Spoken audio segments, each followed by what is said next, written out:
Hey everyone, welcome back to the Swiftly Sung Stories podcast. I'm Jen, your Swifty English teacher, and today we are tackling track 10 in my track by track analysis of The Life of a Showgirl, and we're diving straight into Cancelled. Are you ready to get nerdy? Because this one's gonna get real nerdy. In Cancelled, our showgirl narrator seems to be telling all of her other celebrity friends that she will still stand by their side when this inevitable cancellation comes to burn them down.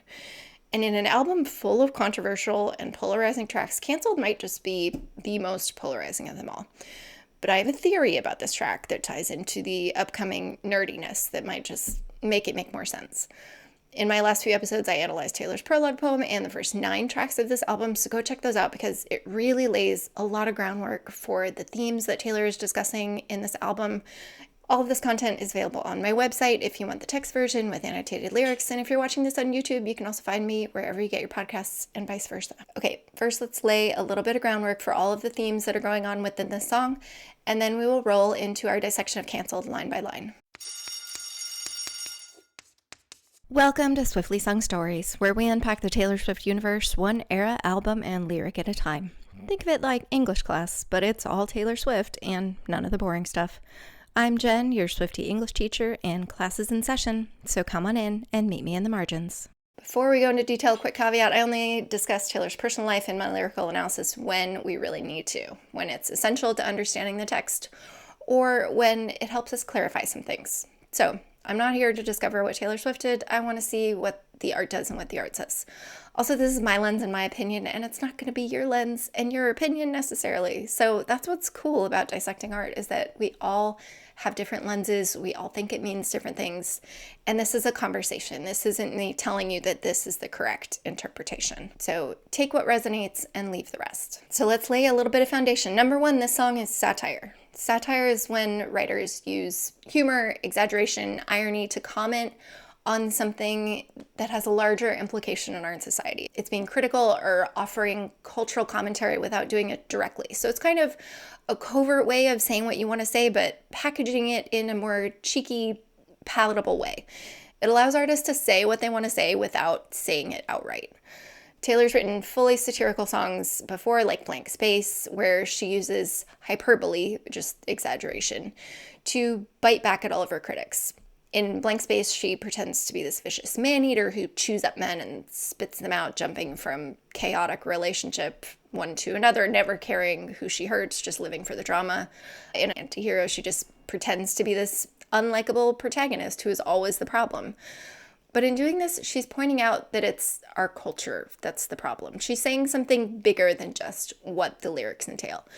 So she's embodying these tropes, both the man-eater and the anti-hero, to point out the problem with the tropes and the labels that our culture puts on powerful women. So it's really her way of biting back on these larger issues in this kind of underhanded way.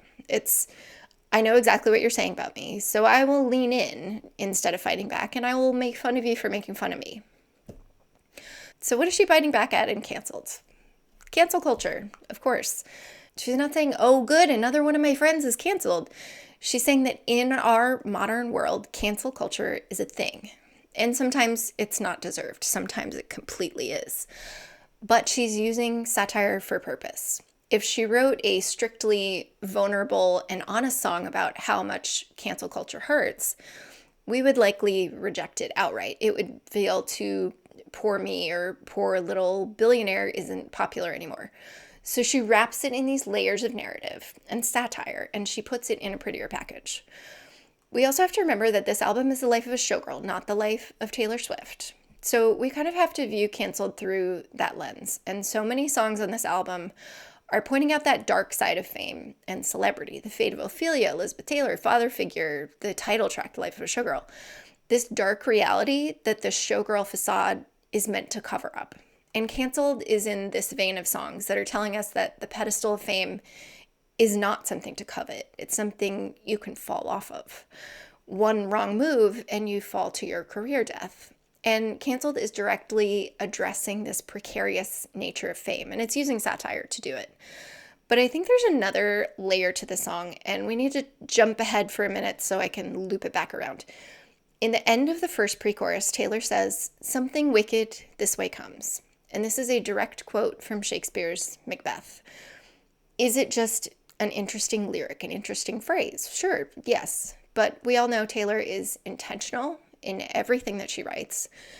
And on this album, she's already used Shakespeare's Ophelia as a central metaphor. So she is intentionally pointing to Macbeth, and we have to dig into this.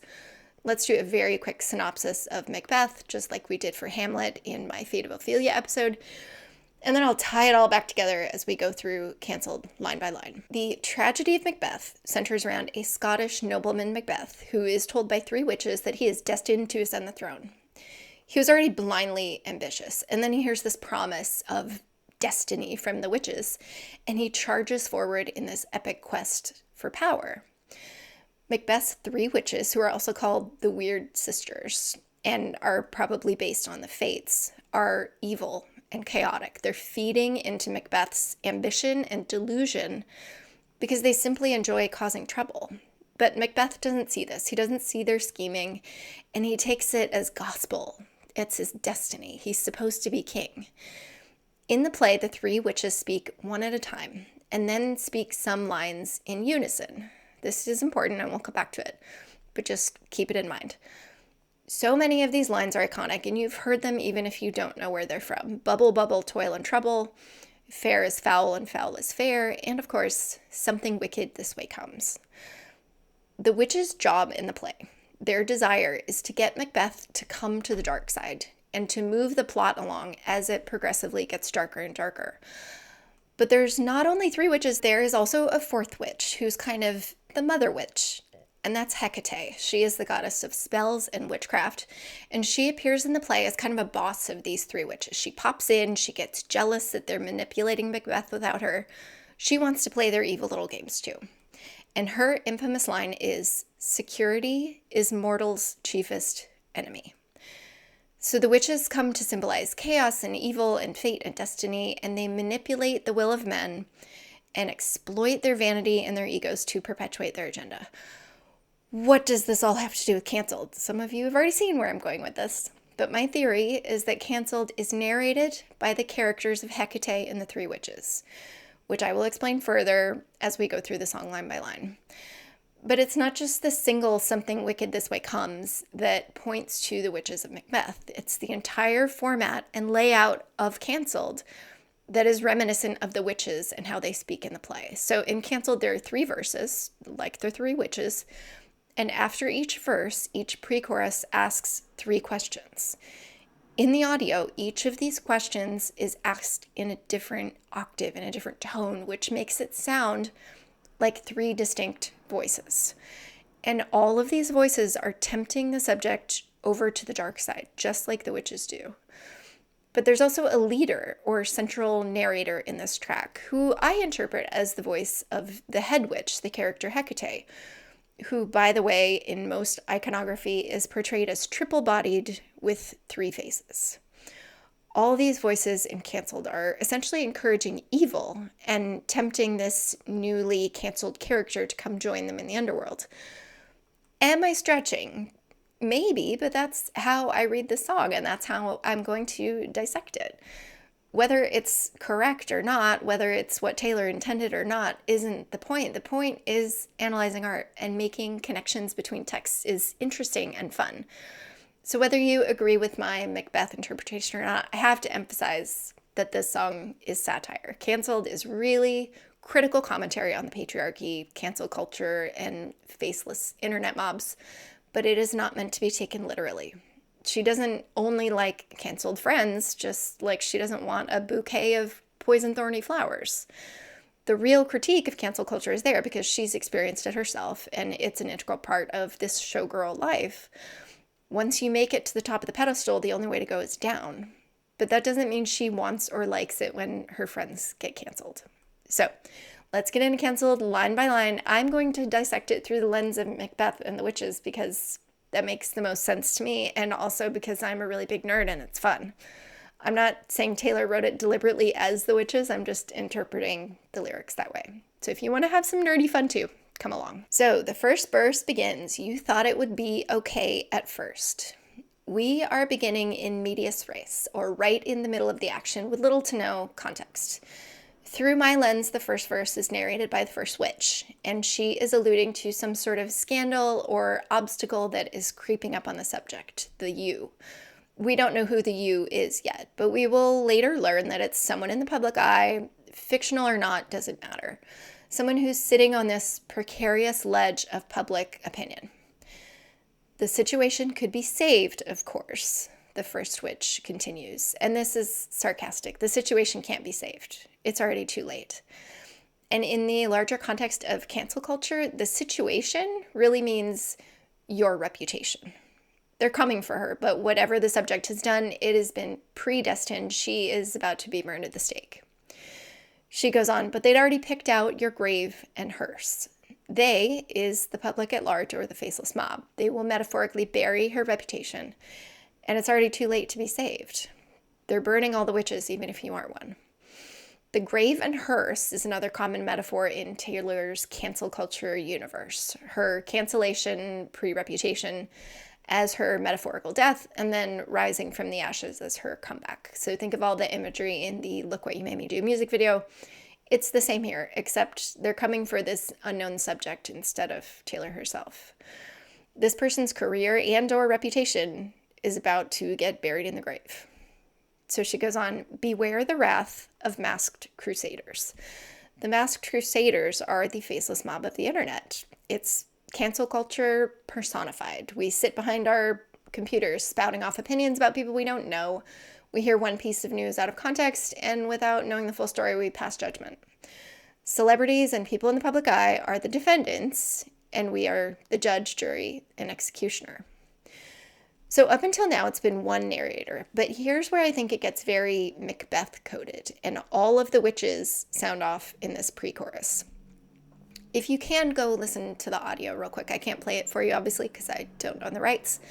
But just go listen to this pre-chorus so you can hear these different voices. It's all Taylor, of course, but it does sound like different people because it's sung so distinctly in each line. So the first witch asks, did you girl boss too close to the sun?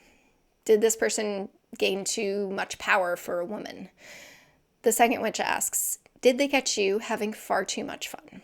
And too much fun is anything that the public deems as excessive for a woman. Was she too slutty, too visible, too loud? These are all punishable offenses. Then the third witch adds, come with me. When they see us, they'll run. She's beckoning. She's saying, come join our coven on the dark side where we've all been burned at the stake. And this line is very blank space coded. You're calling me a man-eater, so I'll be a man-eater. Here it's they're calling us witches, so let's go be witches. Let's embody that archetype. If you can't beat them, join them. So these three witches each have said their lines, just like they do in Macbeth. And then the fourth quotes from Macbeth directly. Something wicked this way comes. This is who I see as the head witch, Hecate, aka Taylor Swift herself. Or the Showgirl character of Taylor Swift, the one who is all-powerful but has to hide behind a curtain to maintain her image. So it's something wicked this way comes. And in this context, the witches and their newest canceled member of the club are what's wicked. But what she's really saying is that cancel culture itself is wicked. That's the satire. They're not really wicked, but society paints them to be, so they lean in. What's really wicked is the witch hunt. And this is a narrative that Taylor has used in the past. Emerge as the quote-unquote bad girl in the face of controversy. Instead of trying to beat the masked crusaders at their own game, she'll join in and satirically embody what they accuse her of. She did it in Blank Space, of course. I did something bad. Who's afraid of little old me? Here, as her friends undergo the cancellation ritual of 2025, instead of fighting back, she leans in by imagining them all as members of this dark and twisted coven, and she's Hecate herself, master of the dark arts. She's mastered this showgirl life, perfectly curating her image and public opinion. So she'll be the father figure for these new recruits and teach her proteges how to survive this bonfire. We move into the chorus, which is, I believe, narrated by Hecate/Taylor, and we're about to learn what it's like in this underworld full of witches and heathen. So it begins, good thing I like my friends canceled. I like them cloaked in Gucci and in scandal. Does she really like her friends canceled? No. This is satire layered with sarcasm. She's really saying, God damn, it seems like everyone I know is getting canceled and it sucks. But if you can't beat them, join them. And she continues the satire by painting this glamorous, dangerous world where the naughty witches are all dressed to kill. They'll wear these designer duds just like they wear their scarlet letters. Like my whiskey sour, she goes on. So she's comparing her canceled friends to a whiskey sour, this brown liquor cocktail that's both sweet and sour. But it's also a double meaning because it's not only the name of the cocktail, but she's saying satirically that she only wants bitterness. She doesn't want sweet saccharine friends or a sweet saccharine life because this whole world that she's creating is bitter and dark. So this whiskey sour is the theme drink of this coven where they worship the dark side. It's bitter just like them. So she likes her liquor sour and poison thorny flowers. She doesn't want a lovely bouquet, which is a prominent recurring metaphor on this album, and that represents adoration and recognition. She doesn't want that. She wants deadly plants, sharp plants, beauty that can also be the beast. She's embracing this dark side of fame. Welcome to my underworld, where it gets quite dark. So she's welcoming this new member into the coven, and the underworld is the dark side of fame and success. And in this ominous lighting, it's hard to see clearly. You might get lost. You might not find your way back out again. Your reputation might not make it back out into the daylight. And this is, by the way, exactly what the witches are trying to do in Macbeth. They're trying to bring him over to the dark side, where evil and chaos rules. It's the same thing here. At least you know exactly who your friends are. And then she ends the first chorus with, they're the ones with matching scars. So this is a members-only club, and it's the club of celebrity cancellation. All the witches, the canceled friends, and Hecate, the head witch, the survivor of cancellation, are true friends because they've been through the same witch trials. They've been through the same metaphorical fires, and matching scars means that they all bear the same wounds of being canceled. And this is another common metaphor in Taylor's universe, physical scars representing emotional wounds. She's even used this particular metaphor in her sort of cancellation universe of songs before in Hoax. I still have my scars from when they tore me apart. So they've all been marked by the same scarlet letter, and this time it's probably a C instead of an A. They are essentially trauma bonded. Moving on to the second verse, which for my purposes is narrated by the second witch. It's easy to love you when you're popular, she says. The optics click. Everyone prospers. So it's easy to be in the public eye when everyone approves of you, and it's easy to be in celebrity friendships when everyone approves of both people. You can enhance each other's images, and what might start as a real, genuine friendship can turn into a PR dream scenario. Everyone prospers. And we see this all the time on social media, right? Two internet personalities collab on a project, and they both boost their following. But it won't last, she's saying. But one single drop, you're off the roster. So in this hierarchy of fame or hierarchy of friendship, if you do something that pushes you down one notch, you're no longer eligible for friendship.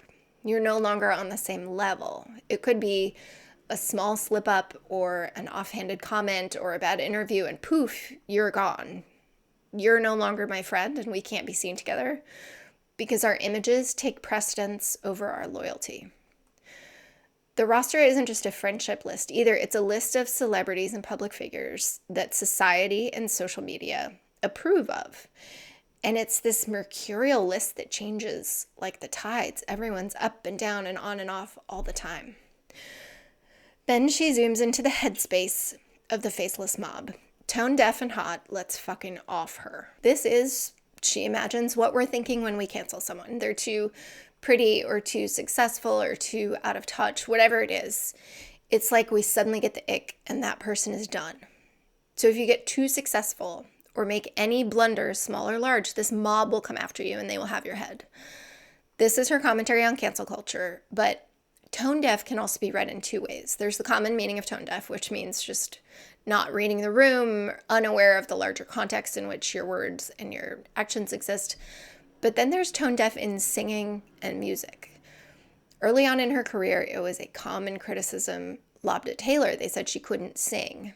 And in the Speak Now, Taylor's version prologue, she told us exactly how much that hurt and how she course corrected between Fearless and Speak Now with this extensive vocal training.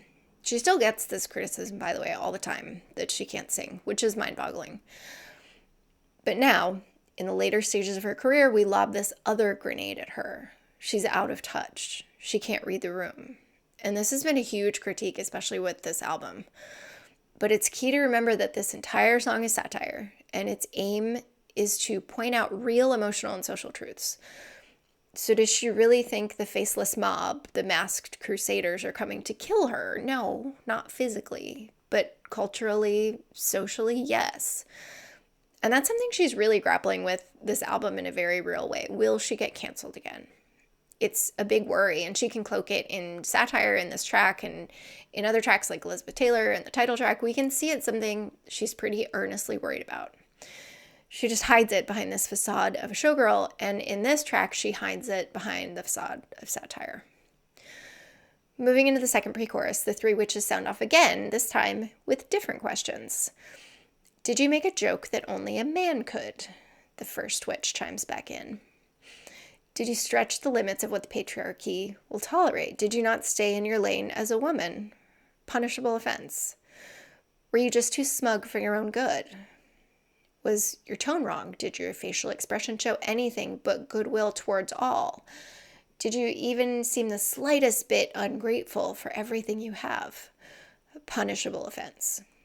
Or bring a tiny violin to a knife fight, the third witch says, which is probably the funniest line of this whole song. Playing a tiny violin is what you do when someone is playing the poor me card. So if a celebrity brings a tiny violin to a metaphorical knife fight, they either don't care enough, they didn't take this threat seriously, or they were pitying themselves instead of being sincere. The knife fight is the public coming after you after you've been too smug for your own good or made a joke that only a man could. They're coming at you armed, and they can cut you off the roster of fame with just one blow. You're the only one with something to lose, and they have nothing to lose. Then our head witch comes back in and closes out the pre-chorus. Baby, that all ends tonight. The coven is here to show you how to fight back properly. She's the master of the dark arts, and she's here to show you how it's really done. It is a dark art of manipulating your image for public approval, and Taylor Swift is the master. But what exactly is ending? What ends tonight?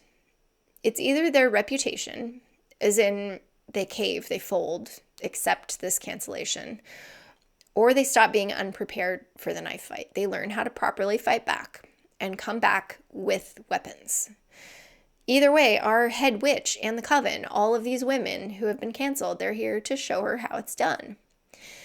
The chorus then repeats word for word, and then we reach the bridge. Taylor's bridges are known to be the emotional climax of any song, and this one is no different. But in a song that is satire, it's not going to be nearly as vulnerable as an earnest song. But still, it does have a few moments of real vulnerability. So it begins, they stood by me before my exoneration. So her true friends were there during the good and the bad, even when her reputation was obliterated. They knew the real person underneath the witch burned at the stake. Exoneration brings in this courtroom language that she's going to continue with. So we're inside the court of public opinion, or the witch trials. For Taylor, that witch trial was her cancellation that happened between 1989 and Reputation. And her exoneration was her comeback after Reputation. I covered all of this in my timeline of Taylor Swift's career videos if you want more on the specifics. But she goes on, they believed I was innocent. Her true friends were never convinced that she was a snake. And the courtroom jargon here, exoneration and innocent, is just adding another layer to the satire. There was no real trial and conviction in the case of Taylor Swift. But there was a trial in the court of public opinion. And we know that Taylor believes she was falsely convicted. So I'm not here for judgment, no. And she goes on with more courtroom language. She won't pass judgment on others the way that she was judged. In this court of public opinion, she's always been the defendant, and she will never be the judge, jury, or executioner. She will always be on the side of the defense. That's the bridge. And while the rest of the song is taking on this tough girl persona, we can see that there's a real worry underneath, because there's real pain underneath all the satire. The third verse, which we could say is narrated by the third witch, begins, But if you can't be good, then just be better at it. If you're going to be evil, then you have to get better at disguising your true motives or hiding your misdeeds. And this is another come to the dark side moment. Come join us over here, where we get away with stuff all the time. Everybody's got bodies in the attic, she says. So we all have our skeletons, we all have our secrets that we're hiding. And we all have information that would destroy us if it got leaked. So we have to learn how to disguise ourselves and hide our secrets really well. And that is the dark art of being in the public eye. Or took somebody's man will take you by the hand, she continues. And soon you'll learn the art of never getting caught. If you are marked with the scarlet A, which is another common metaphor in Taylor's writing, you're part of this coven too. It's not possible, of course, to steal somebody's man. There's cheating, which takes two. But she's pointing out that it's usually the women who are given scarlet letters in cheating scandals and not the men. And part of the satire is that none of them are doing anything particularly egregious. It's just things that the masked crusaders, the public, perceives as egregious. So what do? They learn to hide and cover up anything that could be questionable. And this is the life of a showgirl, which looks shiny and perfect from the outside, but is incredibly secretive and manipulated behind this facade. It's curated to look that way. We have no idea what's going on behind the scenes. And that's the central duality of this album, the showgirl versus the girl, and how the show is used to cover up the girl. As we roll into the final chorus and outro, our head witch comes back in to narrate. It's a good thing I like my friends canceled. But then the next line changes. Instead of I like 'em cloaked in Gucci and in scandal, it's I salute you if you're much too much to handle. Women, no matter who we are always judged for being too much or not enough. In the patriarchy, we have to walk this line or be canceled or dismissed. But here she's saying, be too much. It takes guts. You have to be who you are. That's admirable, to be who you are and not care what others think. Can't you see my infamy loves company? She asks. Her infamy is essentially her reputation, her scandals, her celebrity, her cancellation. The dark road I've gone down is one that many, many more will walk, is what she's saying. And she's saying that cancel culture is pervasive. It won't stop. It's widespread. Many, many more will join her on the side of the canceled. Because no one is forever marked safe from scrutiny, not even her. She'll always have company in the cancel culture club. Now they've broken you like they've broken me, she goes on, but a shattered glass is a lot more sharp. They've broken me, again, refers to Taylor's own cancellation, which she's often described as being broken or wounded or metaphorically killed. But now they're doing the same thing to this new person. All the scrutiny will eventually wear you down. They broke her emotionally, but you could also read this as they broke her like to break a horse, like tamed. They tamed the shrew. Society has put in place these rules that are impossible not to break. So in turn, you get broken. You behave according to their standards and not according to your nature. Like a beaten horse, you learn through trauma. You obey the rules because you're terrified. They've beaten all of your originality and personality out of you. So now you perform according to their standards and not your own. But a shattered glass is a lot more sharp, she goes on, which means that after all of these trials, she hopes that this new witch will be smarter, tougher, a lot more deadly to deal with. She might get broken, but those edges, those lessons will make you tougher. And Taylor has used this particular broken glass imagery and metaphor before in Mirror Ball. I'm a mirror ball, and when I break, it's in a million pieces, and this faceless mob of canceled is drunk as they watch my shattered edges glisten. Her pain has always been used as entertainment. But what she's saying here is that after that happens, after the fascinating, shiny disco ball shatters, the shards become armor. The shards become both lessons and weapons. Kind of like when did all our lessons start to look like weapons from happiness? Those tough lessons you learn transform into a new armor that can hurt others, but can also hurt yourself. And now you know exactly who your friends are, she concludes, with all of the witches chiming back in. You know who we are. we're the ones with matching scars. Now, they are all members of a club they never asked to join, and they have to learn to navigate this new underworld, this dark side of fame and celebrity. They are all mirror balls, shattered into a million pieces. It's cut them and wounded them, but at least they have that in common. Infamy loves company. And they have this new coven where there's power in numbers. And though they've all been burdened at the stake, it's only helped them prepare for when it inevitably happens again, because they're burning all the witches, even if you aren't one. And what the song is saying, as Taylor has said before, is light me up. Light my friends up. It's going to happen anyway. So the only thing you can do is get smarter and harder. The only thing you can do is toughen up. Because, baby, that's show business for you. That's the limelight for you. It has an underworld that the public doesn't get to see.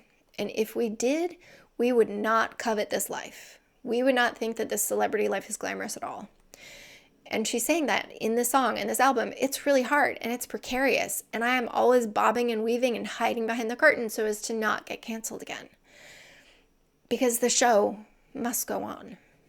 That's it for my long-winded and possibly entirely too detailed and crazy analysis of cancels.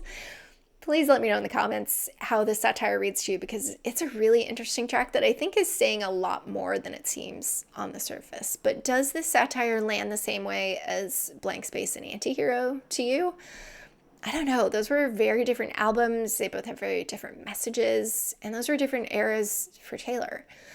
But in an album that's all about the show and how it gets in the way of the girl, Cancel does fit quite nicely into this theme in this larger narrative. And I do love a Taylor satire song so much.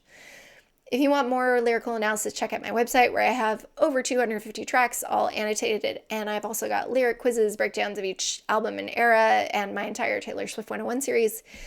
If you are a big Taylor Swift nerd like I am, please just like and subscribe wherever you're seeing or hearing this. I'm just starting this podcast, and it's taken so much courage and growth for me to even get in front of this camera. I appreciate you so much. Every single one of you. Thank you for watching. Thank you for listening.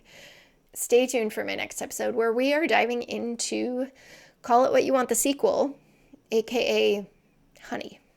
Thank you so much for being here. See you next time. That's it for this chapter of Swiftly Sung Stories. If you enjoyed this deep dive, please don't forget to follow, subscribe, or leave a review. It helps other Swifties find their way here. I'm Jen, and I had a marvelous time reading everything with you. See you next time.